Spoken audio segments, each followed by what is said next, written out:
नमस्कार, उत्तराखंड एक्सप्रेस में आपका स्वागत है। आपके साथ मैं हूं नलिनी पांडे। न्यूज 18 की खबर का एक बड़ा असर हो गया है। फर्जी हूटर, लाल नीली लाइट और नंबर प्लेट से छिड़काने के खिलाफ अब कार्रवाई शुरू हो गई है। खबर दिखाए जाने के बाद जहां डायरेक्टर ट्रैफिक निवेदिता कुकरेती के सख्त निर्देश जारी हो चुके थे। दरअसल राजधानी देहरादून समेत कई जिलों में फर्जी हूटर, अवैध लाल नीली लाइट और नंबर प्लेट में बदलाव कर वाहन चलाने वालों के खिलाफ सोमवार से विशेष अभियान शुरू किया गया है। पुलिस ने करीब 15 ऐसे वाहनों के चालान किए हैं जिनमें नंबर प्लेट नियमों के विपरीत पाए गए। जांच में सामने आया कि कई कमर्शियल गाड़ियों में पीली नंबर प्लेट की जगह सफेद नंबर प्लेट लगाकर चलाए जा रहे थे। इसके अलावा हूटर और लाल नीली लाइट का भी गलत इस्तेमाल किया जा रहा था। इस पर पुलिस ने बड़ी कार्रवाई की। वहीं अभियान आगे भी जारी रहेगा और नियमों की अनदेखी करने वालों के खिलाफ सख्त कार्रवाई की जाएगी। राजधानी से लेकर जिलों तक अब ऐसे वाहनों पर लगातार पैनी नजर रखी जाएगी।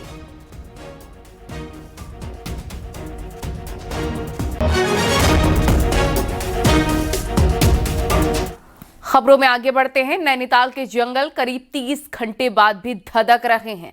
रविवार रात लगी आग पर अभी तक काबू नहीं पाया जा सका है। अभी तक कई एकड़ में पेड़ जलकर खाक हो गए हैं। कल देर रात तेज हवा के चलते आग तेजी से फैली थी। वन विभाग ने फील्ड स्टाफ को आग पर कंट्रोल के लिए उतारा है और एसडीआरएफ के साथ फायर की टीमों को भी लगाया गया। आग पहाड़ी इलाकों में होने के चलते कंट्रोल करने में दिक्कतें हो रही हैं, जो वन विभाग के कर्मचारियों के लिए एक बहुत बड़ा खतरा है, एक बहुत बड़ा चैलेंज है। लेकिन 30 घंटे हो गए हैं, बावजूद इसके जंगल धधक रहे हैं। आग पर काबू नहीं पाया जा सका है। सोचिए, आपकी आग जब स्प्रेड हो रही होगी, फैल रही होगी, तो कितना ज्यादा वन संपदा को नुकसान पहुंच रहा होगा। कई एकड़ में पेड़ जलकर खाक हो गए।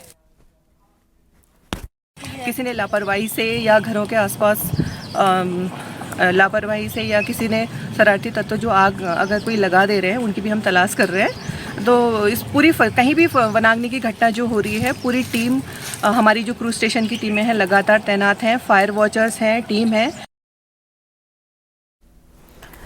गर्मी बढ़ने के साथ ही जंगलों में आग लगने की घटनाएं भी बढ़ने लग जाती हैं। वन विभाग की चिंता चारधाम यात्रा रूट वाले जिलों ने बढ़ा दी है, क्योंकि यही जिले वर्तमान में फॉरेस्ट फायर का एपिक सेंटर बन सकते हैं। दिखाते हैं आपको रिपोर्ट।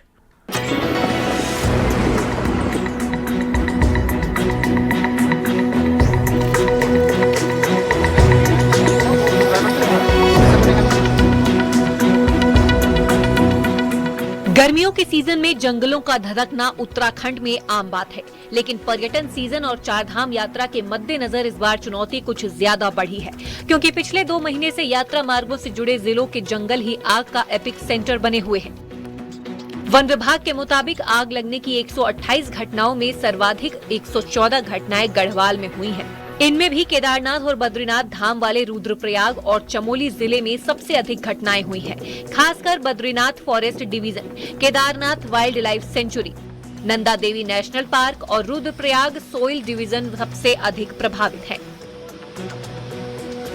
15 फरवरी से लेकर कल तक 19 अप्रैल तक हमारे पास कुल 128 घटनाएं घटित हुई है, जिसमें 73.17 हेक्टेयर वन क्षेत्र प्रभावित हुआ है।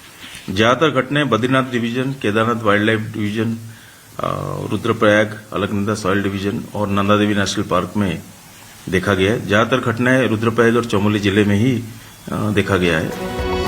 विभाग का कहना है कि सुरक्षा के मद्देनजर यात्रा रूट वाले जिलों पर पूरा फोकस किया गया है।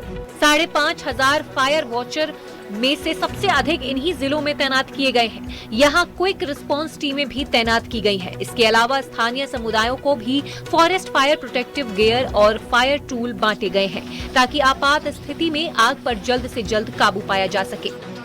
जैसे मैंने कहा कि जहां पर इंसिडेंट ज्यादा है, वहां पर फायर वॉचर्स उसी तरह से एंगेज कर लिया गया है। इस वर्ष पूरे राज्य में लगभग 5,600 फायर वॉचर एंगेज किए गए हैं और सबसे बड़ी बात है कि उनकी जीवन बीमा 10 लाख प्रति फायर वॉचर का भी कर लिया गया है। इसके साथ साथ क्यूआरटी क्विक रिस्पांस टीम को हमने डिप्लॉय किया हुआ है क्रूज स्टेशन पर। हालांकि बीते सालों की अपेक्षा इस बार अभी तक फॉरेस्ट फायर की घटनाएं कम रिकॉर्ड की गई हैं। 2025 में शुरुआती 2 महीने में 184 घटनाएं घटित हो चुकी हैं। इस बार अभी तक 128 घटनाएं ही सामने आई हैं। लेकिन वन विभाग को डर है कि इस बार कम बर्फबारी और कम बारिश के कारण जमीन में नमी कम है। इसके चलते तापमान बढ़ते ही आग की घटनाएं भी बढ़ सकती हैं। न्यूज़ 18 के लिए देहरादून से सुनील नौप्रभात की रिपोर्ट। टिहरी में हिमवती नंदन बहुगुणा केंद्रीय विश्वविद्यालय के चौरास कैंपस में आयोजित सूर्या देवभूमि चैलेंज कार्यक्रम में सीएम पुष्कर सिंह धामी शामिल हुए और इस दौरान सीएम धामी ने विजेताओं को सम्मानित भी किया। सीएम धामी ने कहा कि पीएम मोदी के मार्गदर्शन में तेजी के साथ विकास कार्य हो रहे हैं। सीएम ने कहा कि सीमांत क्षेत्रों में भी विकास काम हो रहे हैं, साथ ही सरकार साहसिक खेलों को बढ़ावा भी दे रही है।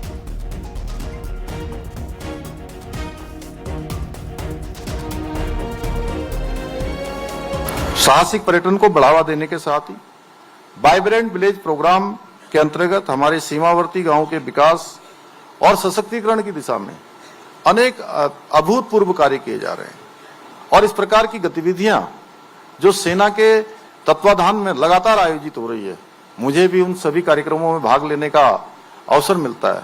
मैं अपने आप को सौभाग्यशाली मानता हूं और मुझे अच्छा भी लगता है कि जब भी उनके द्वारा किसी भी कार्यक्रम में मुझे सूचना दी जाती है, मैं कोशिश करता हूं कि उस कार्यक्रम में जरूर अपना सहभाग करूं, उनके साथ उपस्थित हूं। नारी शक्ति वंदन अधिनियम को लेकर उत्तराखंड सरकार विधानसभा का विशेष सत्र बुला सकती है। विधानसभा के विशेष सत्र में विपक्ष के खिलाफ निंदा प्रस्ताव भी लाया जा सकता है और सूत्रों के हवाले से खबर है कि बीजेपी इसी प्रक्रिया को अपने समर्थित क्षेत्र पंचायत और जिला पंचायतों में भी दोहराने जा रही है। 24 अप्रैल को बीजेपी देहरादून में महिलाओं की एक आक्रोश रैली करने जा रही है। इसके बाद जिला स्तर और मंडल स्तर पर आक्रोश रैली निकालेगी। वहीं कांग्रेस का कहना है कि अगर सरकार गंभीर है तो विधानसभा के विशेष सत्र में ये प्रस्ताव लाएं कि उत्तराखंड में 2027 के विधानसभा चुनाव से ही 70 विधानसभा सीटों पर 33% महिला आरक्षण लागू किया जाए।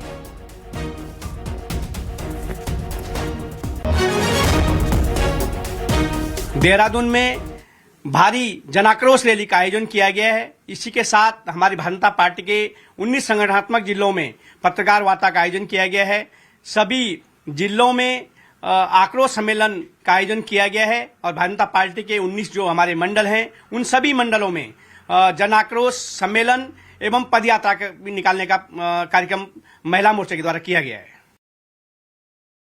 उत्तराखंड के महिलाओं के हित में और कांग्रेस का निंदा प्रस्ताव भी विधानसभा में लाना चाहते हैं, तो उससे बेहतर तो ये होता कि विधानसभा में ये प्रस्ताव लाते कि उत्तराखंड के लोक सेवा आयोग की परिधि में आने वाले पदों को ये 33% महिला आरक्षण के दायरे में लाएंगे। ये करते कि उत्तराखंड में जो 70 विधानसभाएं हैं अभी, इन 70 विधानसभाओं में वर्तमान जो अभी आने वाला चुनाव है, सबसे पहला चुनाव है, इसी में 33% आरक्षण लागू कर दिया जाए। ये लाते। देहरादून के प्रेमनगर क्षेत्र में जमीन विवाद ने उस वक्त हिंसक रूप ले लिया जब लक्ष्मीपुर गांव में दो पक्ष आमने सामने आ गए। विवाद इतना बढ़ा कि दोनों पक्ष मारपीट के साथ पत्थरबाजी पर उतारू हो गए। मौके पर अफरा तफरी का माहौल बन गया। सूचना मिलते ही मौके पर पहुंची पुलिस टीम ने हालात पर काबू किए। पुलिस ने दोनों पक्षों को समझाने का प्रयास किया, लेकिन मामला शांत नहीं हुआ। इसके बाद पुलिस ने दोनों पक्षों के 14 लोगों को गिरफ्तार किया। पुलिस ने खुद वादी बनकर दोनों पक्षों के खिलाफ विभिन्न धाराओं में मुकदमा दर्ज किया है। फिलहाल इस इलाके में स्थिति सामान्य है।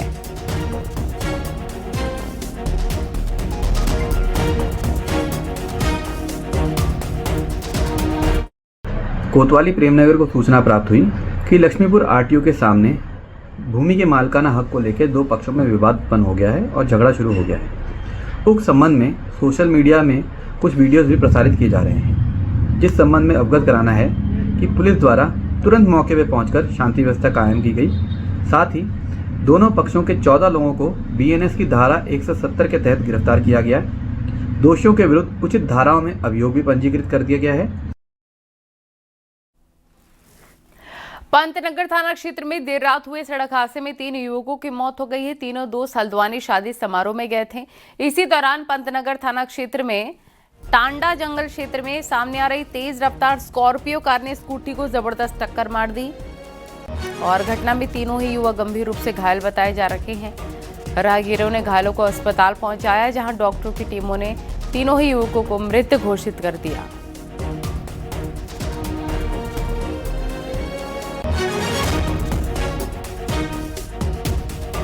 तीन युवक जो हल्द्वानी की तरफ रात को जा रहे थे, जिनका संजय वन के पास में एक स्कॉर्पियो से टकराने की वजह से मौके पर ही उनकी मौत हो गई थी।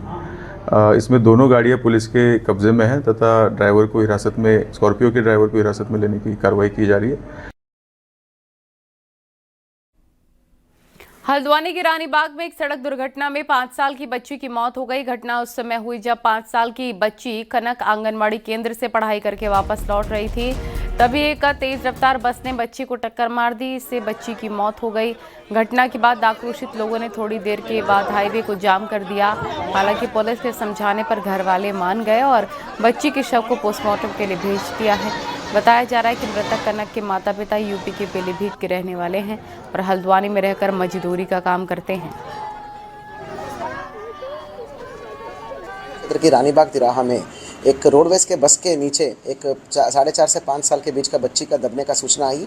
कंट्रोल रूम के माध्यम से तत्काल फोर्स को मोबिलाइज किया गया। वो देखा गया कि कनक नाम की एक 4.5-5 साल की बच्ची है। दुर्भाग्यपूर्ण घटना है। वो रोडवेज के नीचे आने से उसकी मौत हो गई है।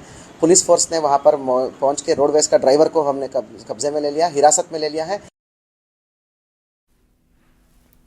बागेश्वर के कपकोट में लाठी माचखेत रोड पर सड़क हादसा हो गया। बारातियों को लेकर जा रही बुलेरो अचानक अनियंत्रित होकर हादसे का शिकार हो गई। इसमें करीब 10 लोग घायल हैं। हादसे की सूचना मिलते ही पुलिस, एसडीआरएफ और राजस्व टीम मौके पर पहुंची है। फिलहाल सभी घायलों को अस्पताल पहुंचाया गया है।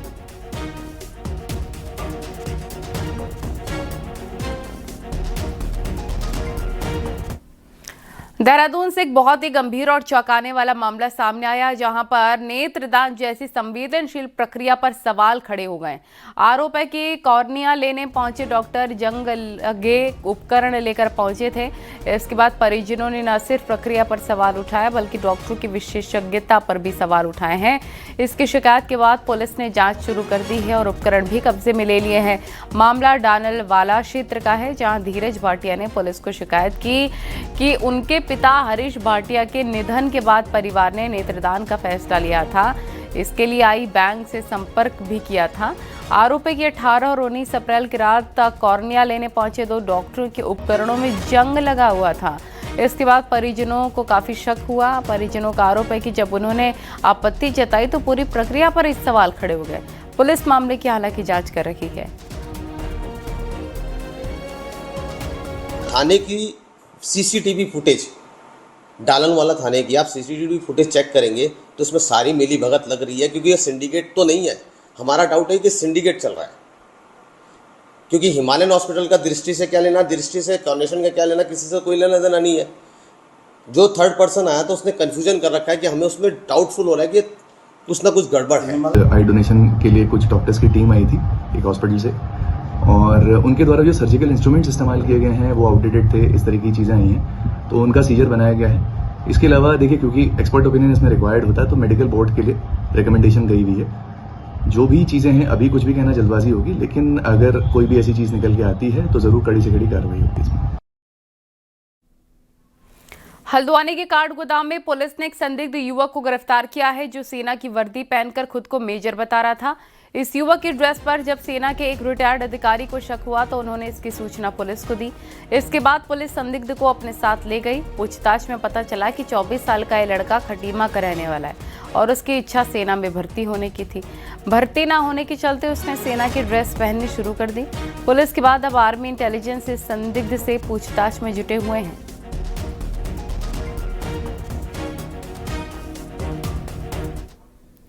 नोएडा में पिछले दिनों हिंसक श्रमिक आंदोलन देखने को मिला है। इस दौरान फैक्ट्री समेत घरों में काम करने वाले श्रमिक मिनिमम सैलरी देने और वर्तमान सैलरी बढ़ाने की मांग करते दिखे। ठीक इसी आंदोलन की तर्ज पर हल्द्वानी में भी श्रमिक अपनी मांगों को लेकर आक्रोशित नजर आए। हल्दूचौड़ में मौजूद एक प्राइवेट फैक्ट्री के बाहर सोमवार सुबह बड़ी संख्या में कर्मचारी जमा हो गए और सैलरी बढ़ाने की मांग करने लग गए। इस दौरान फैक्ट्री के बाहर मजदूरों ने जबरदस्त हंगामा किया। फैक्ट्री कर्मचारी अपनी सैलरी 12,000 से बढ़ाकर 20,000 करने की मांग करते दिखे। हंगामे के बीच कर्मचारियों की पुलिस से भी झड़प हो गई। करना इसलिए कर रखा है क्योंकि हम चाहते हैं कि हमारी सैलरी बढ़े। जो हमारी न्यूनतम सैलरी हमें दी जा रही है 12,549 रुपए, वो हम चाहते हैं कि 20,000 हो। मैडम और क्या मांगे हैं आप लोग? हमारी मांगे पहली मांग है हमारी कि हमारी सैलरी बढ़ाई जाए, और सेकंड मांग हमारी है कि ब्रेक रोके जाएं बच्चों के, जो ये साल भर में ब्रेक होते हैं हमारे। हम यहाँ पे 20,000 सैलरी के लिए आए हैं, और बाकी हमें जो 8 घंटे के बदले 8 घंटे 15 मिनट 20 मिनट हमें काम कराते हैं यहाँ पे। उसके बाद भी हमें अंदर रोका जाता है, बस चले जाती है। कई बार ऐसा होता है कि बच्चे अपने टिकट से घर चले जाते हैं यहाँ पे।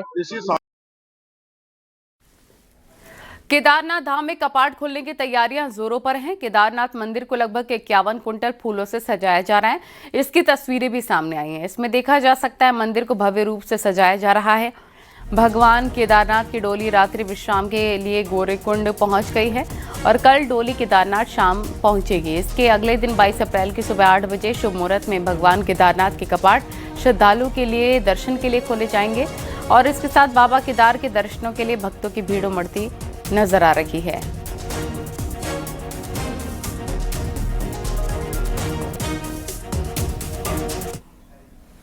बाईस अप्रैल को केदारनाथ धाम के कपाट खुलने वाले हैं। ऐसे में रुद्रप्रयाग प्रशासन ने दावा किया है कि सभी व्यवस्थाएं चाक चौबंद कर ली गई हैं। साथ ही श्रद्धालुओं के लिए यात्रा पूरी तरह सुगम और सुरक्षित होगी। रुद्रप्रयाग डीएम ने बताया पूरे यात्रा रूट पर तैयारियां कर ली गई हैं। यहां आने वाले श्रद्धालुओं की किसी तरीके से दिक्कत ना हो। वहीं केदारनाथ रावल ने उम्मीद जताई है कि इस बार भी बाबा केदारनाथ के दर्शन के लिए भारी भीड़ उमड़ने की उम्मीद है। क्षेत्र श्री केदारनाथ धाम में जो व्यवस्थाएं हैं वो वहाँ पर सबसे पहले तो बर्फबारी जो हुई थी उसके कारण जो रास्ते बंद हुए थे उसको वो खुलवा दिया है, और जो भी वहाँ पर स्थानीय लोगों को व्यापार करने की अनुमति दी जाएगी वो दे दी गई है ताकि आने वाले तीर्थयात्रियों को वहाँ पर सुख सुविधाएं मिल सके। वहाँ से इसका प्रसिद्धि, प्रचार और श्रद्धा तीनों एक ही बार बढ़ गए हैं। इसीलिए विश्व के हर कोने कोने से लोग एक श्रद्धा भक्ति से आते रहते। केदारनाथ यात्रा से पहले हेली सेवा बुकिंग को लेकर साइबर ठगी का एक बड़ा खेल सामने आने लग गया है। फर्जी वेबसाइट, सोशल मीडिया पेजेस के जरिए श्रद्धालुओं को निशाना बनाया जा रहा है। कैसे, आपको दिखाते हैं न्यूज़ 18 की स्पेशल रिपोर्ट कि ये पूरा रैकेट कैसे काम करता है।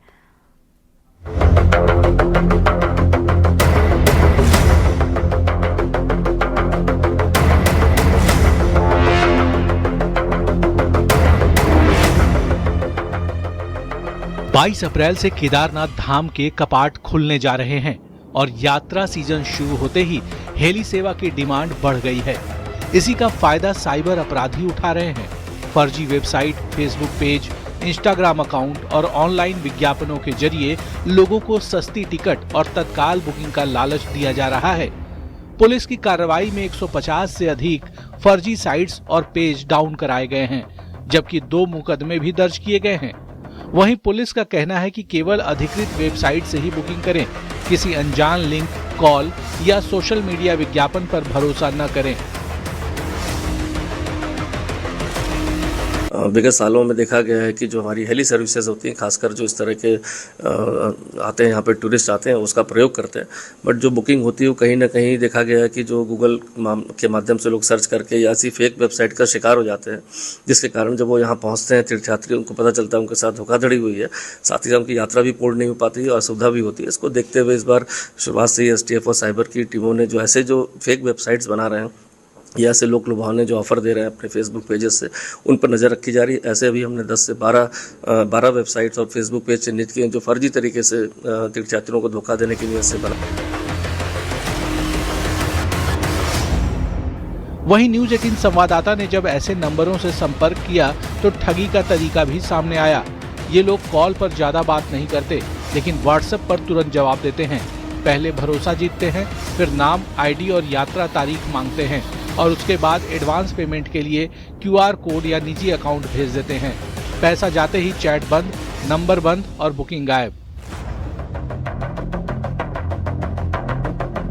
आप देख सकते हैं जैसे ही आप सोशल मीडिया खोलते हैं तो सोशल मीडिया में इस समय इस तरीके के ढेरों पेज मिल जाएंगे जो 4 धाम पैकेज के साथ उत्तराखंड जो केदारनाथ हेली सर्विस के लिए भी वो बुकिंग की बात की, यानी कि ये इन्होंने लगातार हमसे बातचीत की, ये इन्होंने रेट बताए और जब हमने इन्हें सिर्फ केदारनाथ धाम के लिए कहा तो इन्होंने पहले रजिस्ट्रेशन मांगा। रजिस्ट्रेशन जब हमने कहा कि रजिस्ट्रेशन की जरूरत नहीं क्योंकि मैं उत्तराखंड से ही हूँ, तो फिर उन्होंने हमसे आधार कार्ड मांगा। आधार कार्ड के बाद उन्होंने हमसे हमारी मेल आईडी मांगी। मेल आईडी देने के बाद फिर उन्होंने हमसे कहा कि आपको टिकट एडवांस के लिए एडवांस पेमेंट करना होगा, वो भी 50%। फिर हमने जब कहा कि आपको 50% कैसे करेंगे, तो इन्होंने हमें अपना यूपीआई नंबर भी भेज दिया। आप देख सकते हैं ये पूरा एक यूपीआई नंबर है जो इन्होंने हमको। आस्था के नाम पर चल रहे इस खेल में साइबर ठग हर उस व्यक्ति को निशाना बना रहे हैं जो जल्दबाजी में बुकिंग करना चाहता है। ऑनलाइन टिकट का लालच अगर बिना जांच के पकड़ लिया तो समझिए ठगी तय है। इसलिए क्लिक करने से पहले सोचिए, वरना दर्शन नहीं नुकसान पक्का है। सत्येंद्र बर्थवाल, न्यूज़ 18, देहरादून।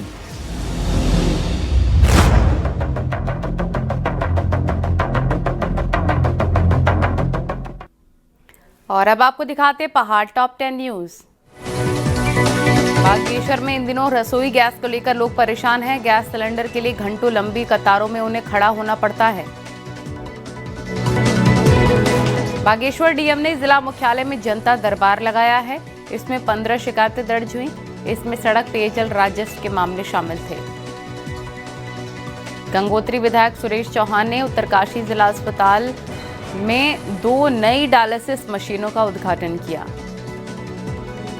पुराने पेंशन बहाली की मांग को लेकर मंगलवार को हरिद्वार में एक बाइक रैली निकाली गई। इसमें बड़ी संख्या में कर्मचारी शामिल होंगे। पिथौरागढ़ डीएम दफ्तर में जनता दरबार में विधायक मयूख मेहर अपनी शिकायत लेकर पहुंचे। उन्होंने डीएम को क्षेत्र की समस्याएं बताई। ऊधम सिंह नगर के किच्छा इलाके में एक व्यापारी में चोरों ने हाथ साफ कर दिया। परिवार के सभी लोग रामनगर एक विवाह समारोह में गए थे। पिथौरागढ़ सिटी का ड्रेनेज सिस्टम जल्दी ही पटरी पर आ सकता है। प्रशासन ने नगर निगम और सिंचाई विभाग के साथ मिलकर मास्टर ड्रेनेज प्लान तैयार किया।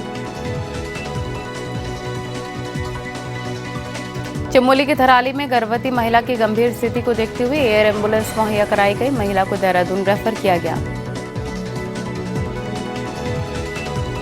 हरिद्वार जिला कलेक्ट्रेट में हुई जन सुनवाई में कुल 42 शिकायतें दर्ज की गईं। इनमें 21 का मौके पर निस्तारण किया गया। पिथौरागढ़ में शिक्षा विभाग में सैकड़ों भर्तियां आउटसोर्स से होने हैं। बीजेपी ने डीएम से मांग की कि भर्तियां पारदर्शी होनी चाहिए। ऋषिकेश में श्रीमद् भागवत कथा यज्ञ के शुभारंभ कार्यक्रम में सीएम पुष्कर सिंह धामी शामिल हुए और इस दौरान सीएम धामी ने कहा कि आज पीएम मोदी के नेतृत्व में सनातन संस्कृति की ध्वजा पूरे विश्व में लहरा रही है। सीएम ने ये भी कहा कि हमारी सरकार धार्मिक स्थलों को सजाने और संवारने का काम कर रही है। आज हमारी धार्मिक धरोहरों को सजाया जा रहा है, संवारा जा रहा है। न भूतो न भविष्यति। आदरणीय प्रधानमंत्री जी के मार्गदर्शन में देवभूमि उत्तराखंड के अंदर यहाँ का देवत्व बना रहे, यहाँ की सांस्कृतिक विरासत का संरक्षण हो, संवर्धन हो, उसके लिए हम निरंतर कार्य कर रहे हैं।